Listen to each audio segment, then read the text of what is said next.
We need to act. It's time for the speakers and some of my Republican friends in Congress who are blocking this bill to show a little spine. We're the United States of America. No, I mean this. Think about this. There's nothing beyond our capacity. Nothing when we work together. So despite division on how to address the border, both sides agreeing that something needs to be done. And we are still waiting on the number of migrant encounters from last month. But here is where we currently stand. More than 302,000 encounters were recorded in December, and that is an all-time high for a single month. That dipped in January to more than 176,000 migrants moving through the southern border. But it was still a record high for the first month of the year. Well, right now, 8 in 10 in the U.S. say that the government is doing a very or somewhat bad job dealing with the southern border. This according to a new Pew survey. For more insight into the border crisis and what can be done to fix these issues, I am joined by Chad Wolf, former acting secretary of the Homeland Security Department and executive director of the America First Policy Institute. Chad, thanks so much for taking the time tonight.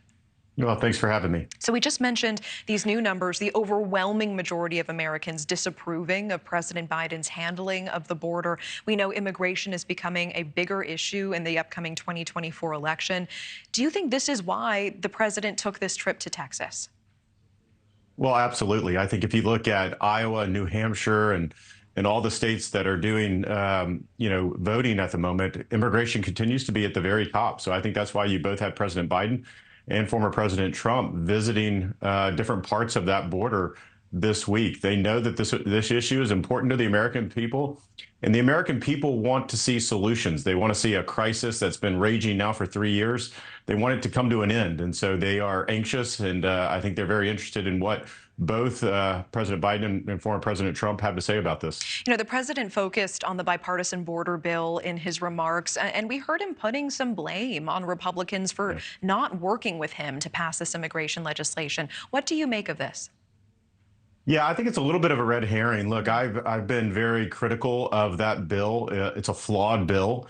But it's okay if President Biden wants to say, hey, we need to pass legislation. The issue is Republicans in the House passed H.R. 2 over 8 months ago, and it has sat on Senator Schumer's desk.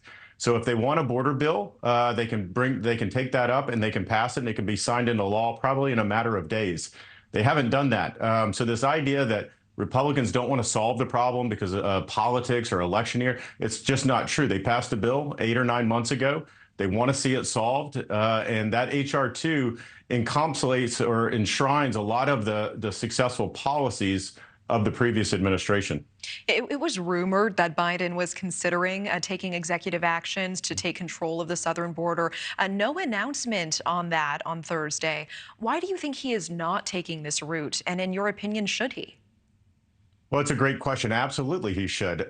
He has a lot of executive power as the president. Secretary Mayorkas, as the Secretary of Homeland Security, has a lot of authority, and they can use all of these different authorities. There's probably somewhere between 10 and 12 different and unique authorities that they can use today. They don't need to wait for Senate to pass a bill. They don't need to wait for the House to pass a bill. They need to utilize all of their existing authorities to bring the crisis to a close. They have some of it. They haven't been using it. They haven't used it for over 3 years. Let me ask with the time we have, which executive action would you want him to take first? What is priority? Yeah, so I think you restart border wall construction in priority locations. You restart the Remain in Mexico or the Migrant Protection Protocols program.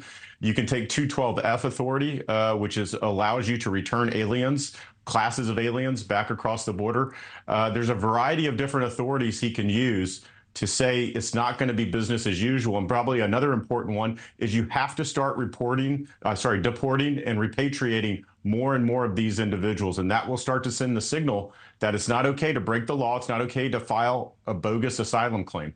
With the time we have, I want to ask about deportation, because on the other side, we have former President Trump promising these mass migrant removals if he's elected. He's calling it the largest domestic deportation operation in American history. We are talking about millions of people here. Is this just a talking point? I mean, how could this even be done?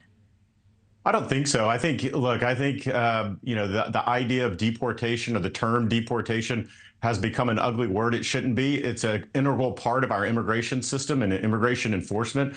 The idea that you're going to remove individuals because they have no legal right to remain here even after they go through a due process. Millions continue to remain here in the country. So this idea to remove them is totally valid. It's going to be a complex issue. It's not easy to do. Otherwise, it probably would have been done. But it starts with letting ICE removal officers do their job, which unfortunately over the last 3 years, they haven't been able to do. Chad Wolf, I appreciate your time. Thank you. Thank you. Thank you for watching. Go to newsnationnow.com to find News Nation on your television provider. And don't forget to click the red subscribe button below to get more of News Nation's fact-driven, unbiased coverage.